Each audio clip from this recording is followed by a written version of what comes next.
And So the Medicine Wheel Continues to Spin was a novel released in 2001. Definitely one of his most popular works. I have a lot to say on this one because it's so popular. I'll explain the plot first and then we'll get to my thoughts on it. It's about a man, white man, who is depressed, as per usual, and he has 4 different therapists, and he makes up a different story about his life with each one. So in one, he's a closeted gay man. One, he's like a husband and a father of 4. Another one, he's like a singer who thinks he's destined for the stage, but whatever, life keeps putting him down. He's like a drama queen. And then the other one's pretty boring. He's just like kind of a creepy guy who's like potentially dangerous, and he like leaves little clues. He's like, ooh, am I gonna harm myself or others, therapist? Let's see if you know, are gonna call the police on me.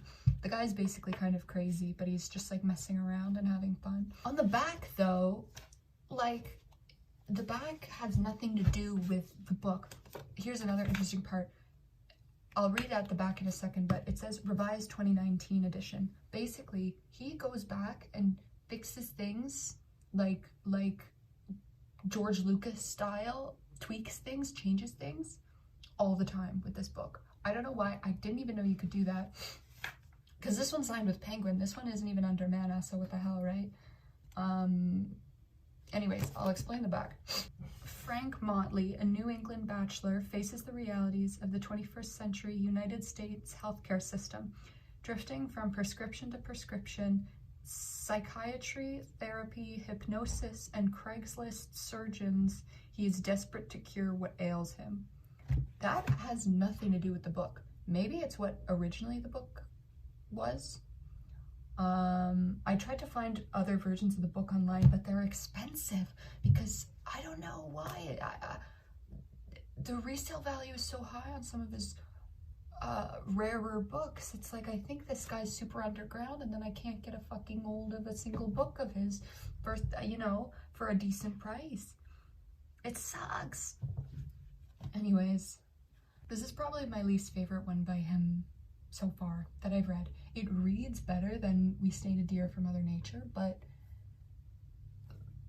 the plot, there's no plot. The plot is what I said. It's just like he lies to one therapist and then to another. Maybe some would find it interesting. I could see how you could find it interesting, but to me it's just boring. It doesn't go anywhere, and it ends super abruptly. It's like he's on the bus going to one of his therapy appointments, and an old man gets on the bus and he's sitting in the priority seating, and then he gets up for the man, and that's it.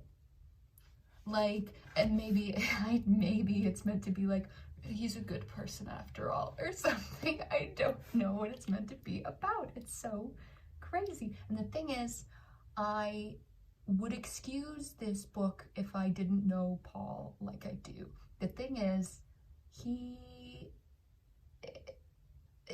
it could come off, I feel like it could come off as this sort of American Psycho thing where it's like, it's told from the story of a guy who you're not supposed to root for. He's supposed to be bad or whatever. He's supposed to be crazy, whatever. But, oh, Paul, he probably thinks that he identifies with this guy. It might even be based off a true story. I fucking wouldn't put it past him. It's kind of like W666 in that respect, where it's like, if I had just read this in a vacuum, I'd have a different opinion. But the fact that this came from Paul's brain and was written by his hand, it's like a little unsettling. Anyways, overall, I guess I give it a 3.5, maybe even a 3. I don't know what the half would be for. I just feel bad giving such a low score. I don't know why I feel bad, but I do.